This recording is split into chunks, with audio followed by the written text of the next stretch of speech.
আশঙ্কাজনক অবস্থায় ঢাকা মেডিকেলে ভর্তি নুরুল হক নূর।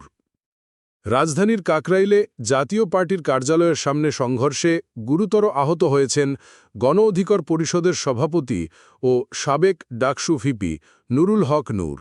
শুক্রবার সন্ধ্যায় এ সংঘর্ষে আইনশৃঙ্খলা বাহিনীর লাঠিপেটায় নূর মারাত্মকভাবে জখম হন।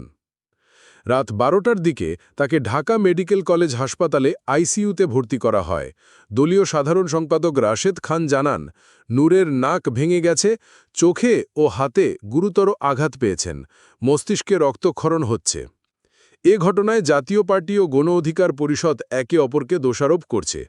সামাজিক মাধ্যমে ছড়িয়ে পড়া ভিডিওতে দেখা যায় যৌথ বাহিনী লাঠিচার্জ করে নেতাকর্মীদের ছত্রভঙ্গ করে। গণ অধিকার পরিষদ দাবি করেছে তাদের অন্তত ৫০ জন কর্মী আহত হয়েছেন। এদিকে প্রধান উপদেষ্টার প্রেস সচিব শফিকুল আলম ও আইন উপদেষ্টা আসিফ নজরুল হাসপাতালে গিয়ে নূরের খোঁজ খবর নেন এবং হামলার নিন্দা জানান।